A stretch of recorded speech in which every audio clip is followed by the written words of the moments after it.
Terima kasih. Bismillahirrahmanirrahim. Assalamualaikum warahmatullahi wabarakatuh. Waalaikumsalam warahmatullahi wabarakatuh. Yang saya hormati Bapak Adi Cahyono selaku Koordinator Pengawas Kota Blitar. Yang saya hormati narasumber Bu Ermawati dari SDN 1 Pakunden Kota Blitar, serta seluruh peserta webinar yang hari ini hadir mengikuti kegiatan dalam rangka kita berbagi praktek baik, kita berbagi informasi terkait bagaimana khususnya transformasi pendidikan khusus itu yang akan kita laksanakan dan yang sudah dilaksanakan di Kota Blitar maupun di Indonesia. Perlu kita ketahui bersama bahwa seperti kita ketahui bahwa untuk pendidikan itu adalah menjadi hak bagi setiap warga negara, bagi anak didik kita untuk memperoleh layanan yang terbaik, apapun kondisi anak didik kita. Bapak Ibu yang saya hormati, perlu saya sampaikan bahwa pemerintah Kota Blitar melalui RPJMD Kota Blitar tahun 2021 sampai 2026 ini kami sampaikan bahwa visi Kota Blitar ini adalah Kota Blitar keren, unggul, makmur, dan bermartabat. Dan sesuai dengan misi yang kedua, yaitu meningkatkan SDM berkarakter, keren, sehat, dan berdaya saing. Bapak Ibu yang saya hormati, perlu saya sampaikan di sini bahwa Kota Blitar ini adalah kota kecil yang secara geografis itu juga secara aksesibilitas itu memungkinkan, mudah untuk dijangkau, baik itu dari apapun sistem, baik pun itu dalam hal pendidikan. Bapak Ibu, terkait dengan transformasi pendidikan khusus yang hari ini menjadi tema yang akan kita bahas ini, perlu saya sampaikan bahwa Kota Blitar ini sebenarnya sudah sangat-sangat memperhatikan sekali terkait dengan anak-anak didik kita yang istilahnya sekarang itu PDBK, peserta didik yang berkebutuhan khusus. Ini kita berikan layanan.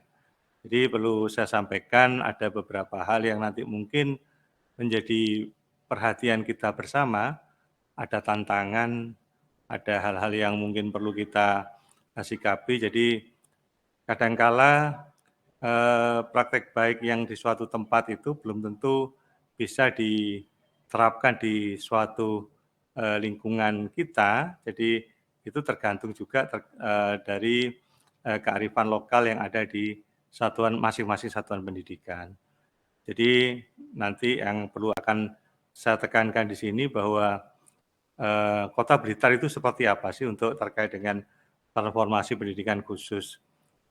Bapak Ibu yang saya hormati, jadi Kota Blitar itu memang betul kita belum mendeklarasikan secara de jure bahwa kita ini melaksanakan pendidikan khusus, yang khususnya pendidikan inklusi, sekolah inklusi, karena memang ada hal-hal yang tertentu yang kami dari pemerintah Kota Blitar itu berpikir kita harus siap segalanya. Jadi pada saat kita berkomitmen untuk memberikan layanan, kita harus all out seperti itu. Jadi tetapi kebijakan kita yang ada di Kota Blitar ini bahwa semua sekolah, semua satuan pendidikan yang ada di bawah binaan Dinas Pendidikan ini tidak diperkenankan menolak anak yang berkebutuhan khusus. Jadi peserta didik yang berkebutuhan khusus itu tetap kita berikan layanan.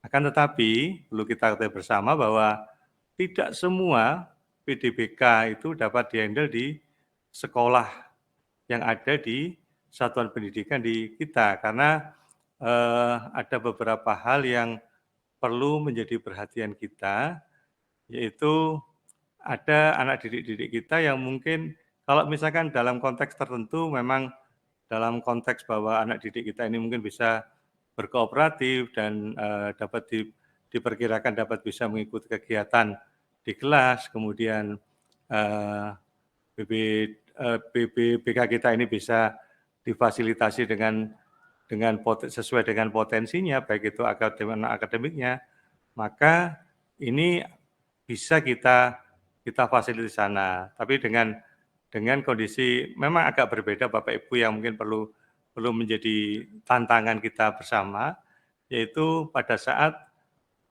sekolah itu sekolah itu adalah sekolah swasta, mungkin agak lebih fleksibel dalam konteks untuk memberikan layanan.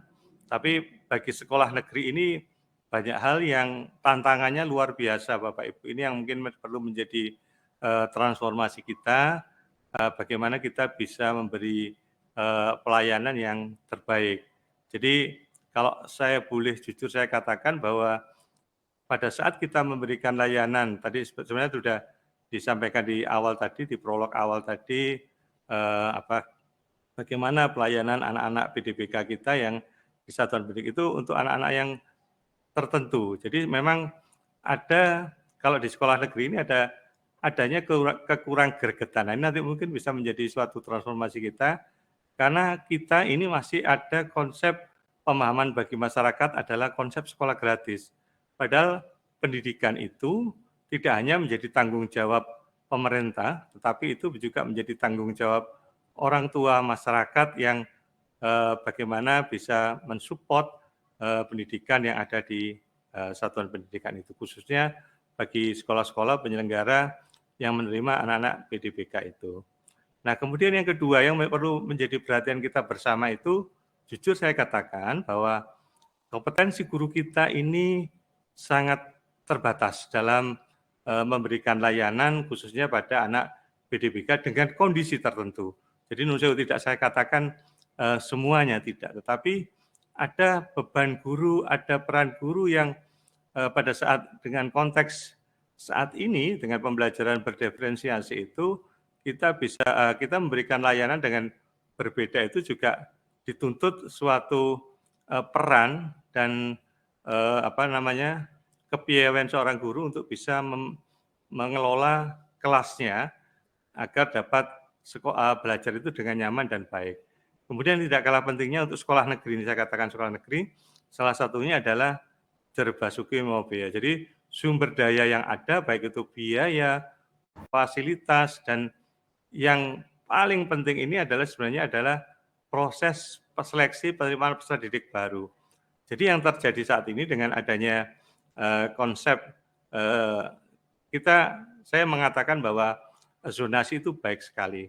Dalam arti untuk mendekatkan akses pendidikan bagi anak didik kita ke sekolah yang terdekat agar dia bisa belajar dengan nyaman. Tetapi dengan proses PPDB juga ini, dengan zonasi ini juga memungkinkan anak-anak yang seperti yang memerlukan kebutuhan khusus ini juga perlu mendapatkan perhatian. Kadang-kadang nuwun sewu, bahwa kalau kita lihat anak didik kita sebenarnya mungkin kalau saya menganalogikan seperti ini Bapak Ibu.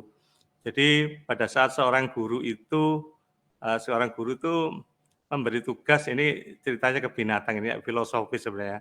Mungkin panjenengan juga pernah dengar ya. Jadi pada ada guru besar binatang lah istilahnya itu. Dia memberikan tugas bagi anak didiknya untuk memanjat setinggi-tingginya pohon yang ada. Nah, muridnya itu terdiri dari ada monyet, ada ikan, mungkin ada gajah, ada binatang-binatang yang lain, ada burung dan sebagainya. Nah, ini pada saat guru ini memberikan tugas pada monyet, mungkin dia mengatakan monyet ini adalah siswa saya yang terbaik, siswa saya terpintar. Dan pada saat dia menugaskan ikan untuk menaiki pohon juga bukan secara kodratinya ikan tidak bisa memanjat dan sebagainya. Itu akhirnya kan dia mengatakan bahwa anak ini ikan ini bodoh, Padahal sebenarnya masing-masing individu itu mempunyai kelebihan dan kekurangan. Nah, jadi dengan konsep yang ada di sini memang kita di sekolah negeri ini juga perlu ada semacam pemahaman bersama bahwa anak yang tujuan akhirnya adalah bukan sekedar hasil belajarnya, tapi bagaimana proses ini bisa berjalan dengan baik. Bapak Ibu yang saya hormati, jadi tantangan pendidikan dalam konteks pendidikan khusus ini, sebenarnya pemerintah itu sudah menyediakan semacam panduan ya, kalau nggak salah itu ada panduan program pendidikan individual, mungkin yang pernah dengar. Ada panduan pendidikan inklusi, ada panduan pembelajaran berdiferensiasi. Jadi sebenarnya esensinya ini adalah bahwa kadangkala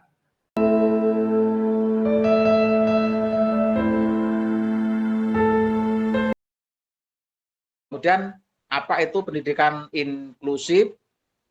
Sebuah filosofi pendidikan adalah pendidikan untuk semua, tidak diskriminatif dan menghargai keanekaragaman. Ini sudah sesuai dan sudah kita terapkan.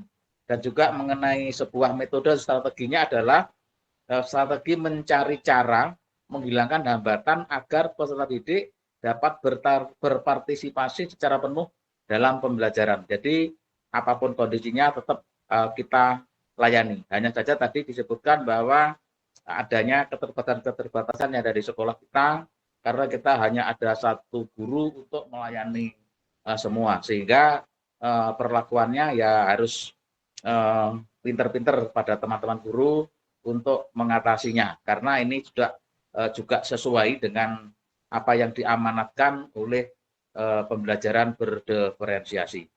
Dan dari UNESCO pun juga tentang pendidikan inklusif ini mengartikan bahwa sebuah pendekatan untuk mencari cara bagaimana mengubah sistem pendidikan guna menghilangkan hambatan yang menghalangi siswa untuk terlibat secara penuh dalam pendidikan. Nah, hambatan di sini bisa berhubungan dengan latar belakang suku, juga gender, juga status sosial, kemiskinan, serta kecacatan dan lain-lain. Jadi anak catat atau yang berkebutuhan khusus pun ini juga tidak boleh kita abaikan atau wajib kita tindak lanjuti. Kemudian yang ada di kita mengenai penerimaan siswa itu dari orang tua, itu baik melalui TK atau tidak melalui TK, bisa langsung datang ke sekolah yang terdekat dengan adanya sistem zonasi. Itu cara yang pertama. Cara yang kedua, dari orang tua ke ULD. Kalau di kita bukan ULD, tapi kalau di kita adalah PLD. Tapi antara ULD dan PLD itu pengertiannya sama. Dan ini sepertinya oleh pemerintah pusat Republik Indonesia ini mencaratkan bahwa setiap kabupaten kota harus ada ULD atau PLD. Dan alhamdulillah terima kasih pada pemerintah Kota Blitar bahwa di Kota Blitar sudah ada PLD. Ini merupakan 4 PLD atau ULD yang ada di Jawa Timur. Salah satunya yang ada di Kota Blitar. Kemudian setelah dari sana bisa dikembalikan lagi ke sekolah yang terdekat. Itu konsepnya, sehingga ada dua penerimaan, langsung dari orang tua ke sekolah terdekat, sekolah reguler, atau dari sekolah dulu, dari orang tua ke ULD dulu, baru ke sekolah yang terdekat. Kemudian klasifikasi peserta didik ini kita kenal ada dua jenis, yaitu jenis tipikal atau reguler yang biasa kita temui itu sekolah reguler, dan PDBK, peserta didik berkebutuhan khusus. Ini klasifikasinya peserta didik. Jadi di sekolah reguler pun juga ada yang siswa reguler, juga ada siswa yang berkebutuhan khusus. Kemudian ada pertimbangan dalam penempatan anak berkebutuhan khusus di sekolah. Setiap ABK memiliki hak untuk mengikuti pendidikan di sekolah khusus atau sekolah reguler.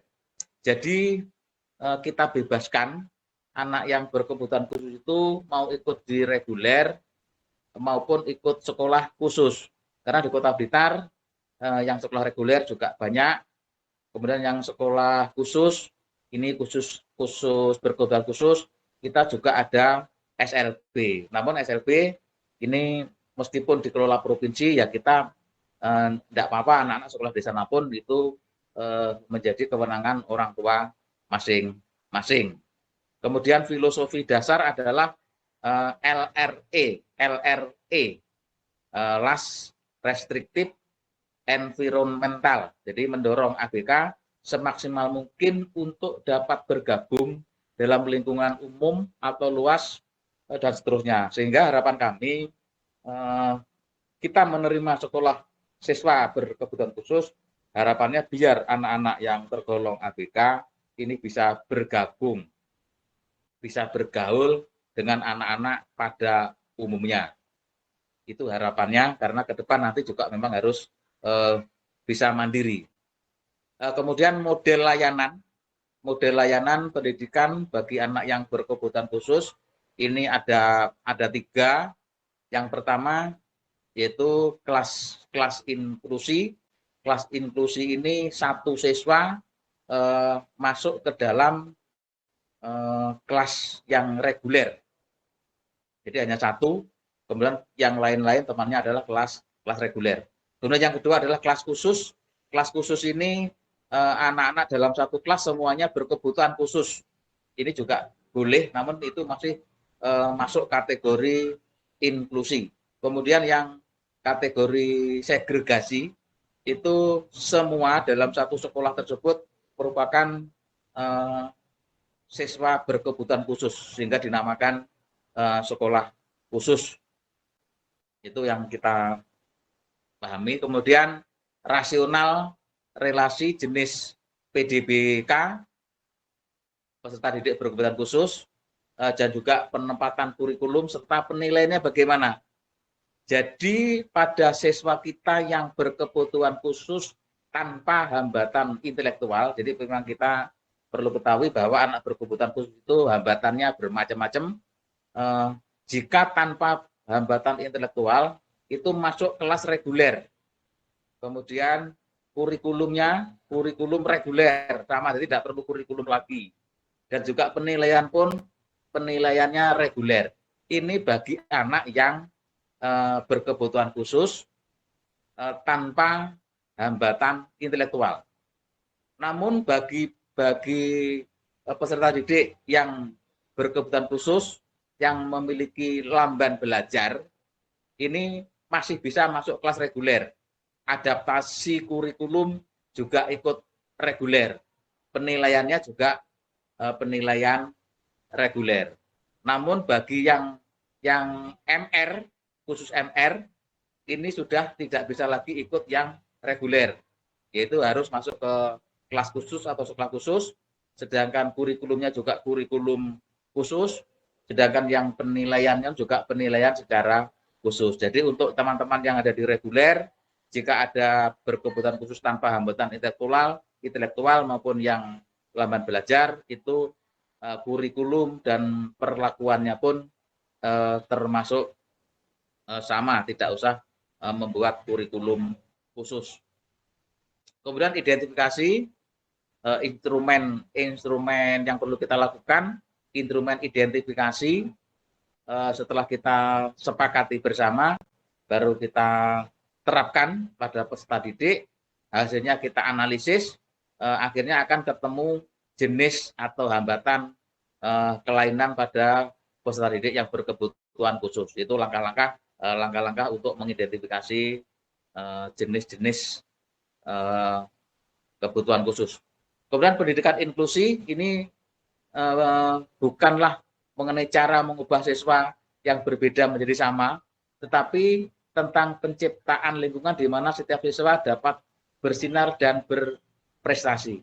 Jadi meskipun anak itu mengalami gangguan, seperti tadi disampaikan Pak Samsul, kalau memang ada pelajaran memanjat, ya tentunya tidak usah dipaksakan pelajaran memanjat pada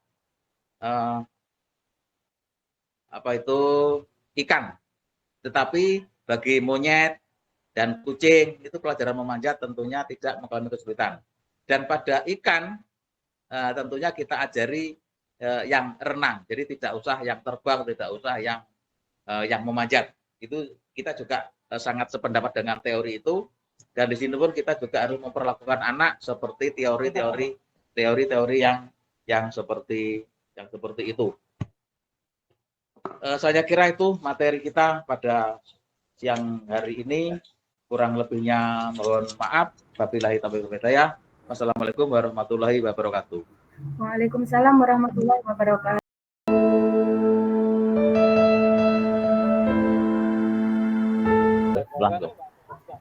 Yang memiliki kelainan dan memiliki potensi kecerdasan atau bakat istimewa untuk mengikuti pendidikan atau pembelajaran dalam satu lingkungan tertentu. Jadi di sini jelaskan pula bahwa pendidikan inklusif ini adalah pendidikan yang tanpa memandang atau membedakan baik itu dari segi fisik, emosional, mental, sosial, ataupun potensi kecerdasan dan bakat istimewa yang dimiliki oleh setiap anak. Pendidikan inklusi ini tujuannya untuk menciptakan pendidikan berkualitas, yaitu pendidikan yang bisa menjamin kualitas pendidikan yang inklusif dan merata, serta meningkatkan kesempatan belajar sepanjang hayat untuk semua individu, tanpa membeda-bedakan jenis atau karakteristik dari individu tersebut. Ki Hajar Dewantara menyatakan pendidikan sebagai hak semua anak, tanpa terkecuali apapun kondisinya, potensi dan hambatan untuk belajar dan berkembang sesuai dengan kebutuhan dan potensi mereka, sehingga setiap anak bisa terus berkembang untuk masa depan yang cerah.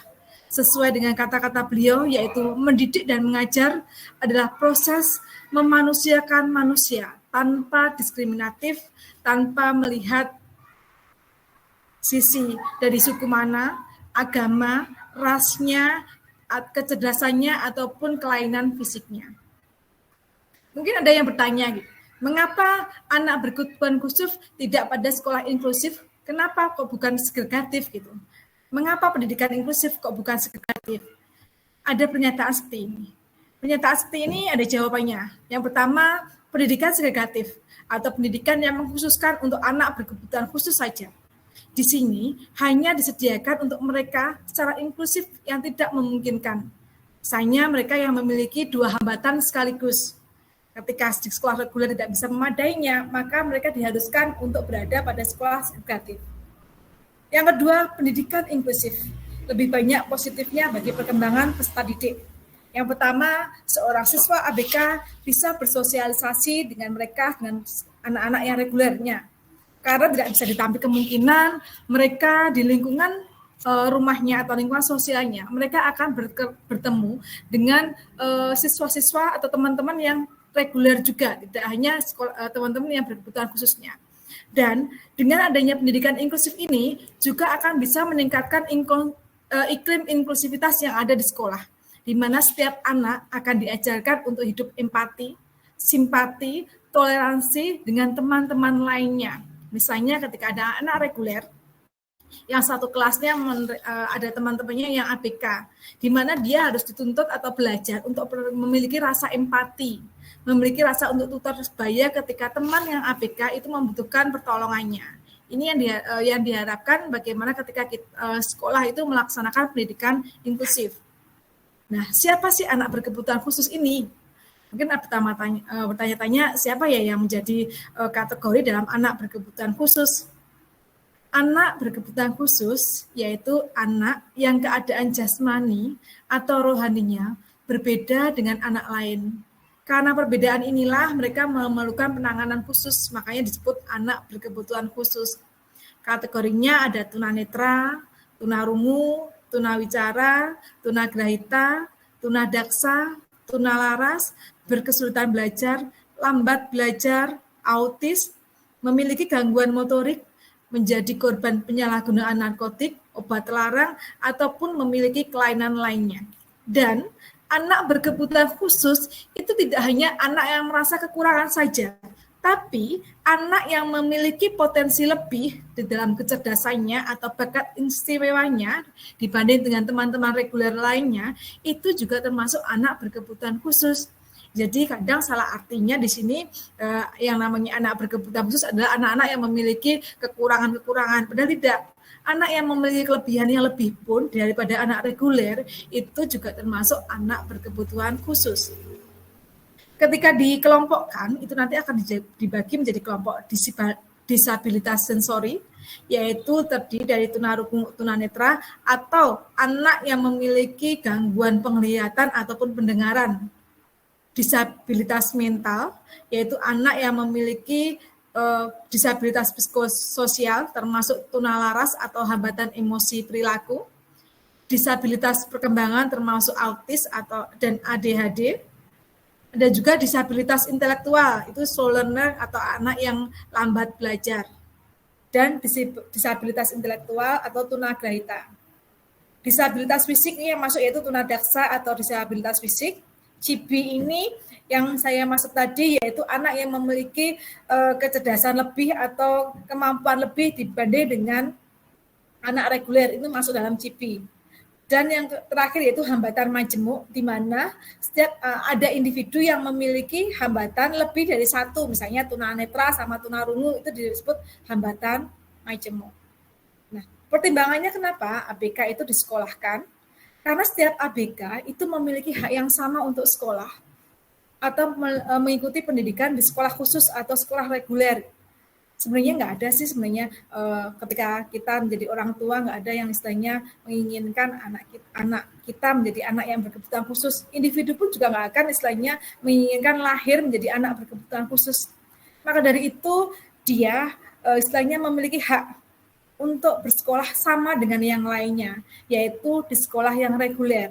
Mereka pun juga ingin bersosialisasi dengan teman-teman reguler lainnya. Nggak harus dikelompokkan dengan ABK sendiri, kayak ada batas-batasnya sendiri gitu. Di sekolah inklusif ini kita menyamaratakan semuanya. Filosofis dasar lainnya yaitu LRE, di mana mendorong ABK semaksimal mungkin untuk bergabung dalam lingkungan yang umum dan luas. Karena tidak ditafik kemungkinan anak ABK ini nanti di lingkungan sosialnya, dia juga akan bertemu dengan orang-orang reguler lainnya. Ketika dia dibiasakan dengan hidup dengan anak-anak yang ABK saja, ketika hidup dengan sosial yang dikerumuni dengan anak-anak reguler, dia akan istilahnya akan kesulitan juga. Tapi ketika dia sudah berada di sekolah reguler, dia akan belajar bersosialisasi juga. Bagaimana dia bersosialisasi dengan anak-anak yang reguler lainnya. Nggak hanya anak yang ABK saja, tapi anak yang reguler pun juga harus berusaha atau belajar bagaimana memposisikan ataupun menciptakan iklim inklusivitasnya untuk saling menghargai, menghormati, saling membantu, teposliro, toleransi, simpatik dengan anak-anak yang berkebutuhan khusus. Di sini pun guru juga bisa mengajarkan untuk kepada anak reguler untuk saling membantu ataupun menjadi tutor sebaya kepada teman-teman yang mengalami ABK ini. Nah, alur pelaksanaan pendidikan inklusif. Pertama PPDB. Sekarang ini PPDB jalurnya yaitu kebanyakan yaitu jalur zonasi, di mana setiap sekolah tidak akan melaksanakan yang namanya tes. Makanya ketika PPDB dimulai, sekolah tidak akan bisa mengetahui anak ini ABK atau tidak di awalnya. Oleh karena itu, ketika PPDB sudah selesai, guru atau sekolah disarankan membuat asesmen diagnostik untuk mengidentifikasi awal bagaimana profil dari si anak tersebut. Ketika ada identifikasi ataupun asesmen awal, ditemukan gejala-gejala anak berkebutuhan khusus, sekolah atau guru bisa melakukan asesmen yang lebih valid lagi dengan menjalin kerjasama misalnya dengan PLD. Mereka lebih memiliki asesmen yang lebih valid lagi untuk mengetahui benar-benar jenis dari profil anak tersebut. Nantinya kita akan mengetahui profil anak secara valid. Ketika profil anak secara valid, maka kita baru bisa menciptakan yang namanya pembelajaran diferensiasinya. Bagaimana seorang guru harus bisa melayani semua